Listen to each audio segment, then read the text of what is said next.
Mga amateur player na ang bubuo sa Gilas, Pilipinas para sa mga susunod na international tournament. Kaya naman ang ilang veterano ng koponan nagdesisyon ng magretiro. Gayunpaman, in good hands pa rin naman daw ang ating national team na patuloy pa ring lalaban. Umaaksyon si Lynn Olavario. Simula na ng bagong kabanata ng Gilas, Pilipinas, ngayong nagwakas na ang pangarap ng koponan na makapasok sa Rio Olympics. Total facelift ang pagdadaanan ng national team sa susunod na taon. Mga amateur player na ang bubuo sa koponan dahil sa bagong format ng FIBA na sasagasa sa schedule ng PBA. Pero sa kabila nito, naniniwala ang mga veterano ng national team na kayang-kaya pa rin makipagsabayan ng bansa. Basta ilagay lang yung puso doon sana sa paglalaro. Hindi lang yun talent sa talent. Hindi tayo mananalo doon. Sana samahan natin ang puso talaga. Yun naman ang puhunan sa basketball eh. Hanggat nandiyan yung mga sumusuporta, yung mga kababayan natin, yung management, yung SBP, tsaka yung gobyerno, sa tingin ko ang Gilas in good hands pa rin eh. Para kay Coach Tab Baldwin, mahalaga rin ang matibay na paniniwala at patuloy na pag-improve ng programa. We're always battling a lot of different things internally, and we're trying to battle externally as well. Trying to lift our level, trying to lift our standards so that we are not just competitive with this level of basketball, that we can go out on the court and have everybody's, including our own, belief that we're going to win. Not a wish, not a dream, but a real belief.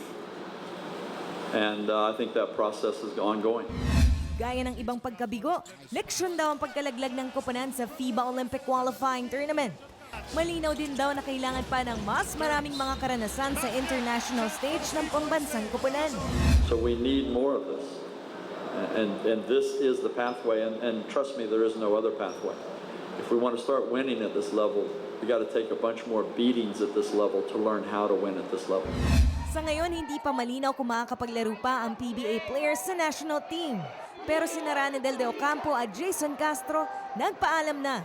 Sa lahat ng nilarawan kong national team, so proud naman ako doon sa mga nagawa ko, sa mga sakripisyo ko sa bansa natin. So sa tingin ko, habang buhay ko iti-treasure yun, tsaka ipagmamalaki ko yun.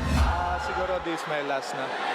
Dagdag ni The Blur sa kanyang pag-anunsyo sa Instagram, panahon na para ipasa ang responsibilidad sa mga batang manlalaro. Pero ang ibang veterano, gusto pa rin bang maglaro?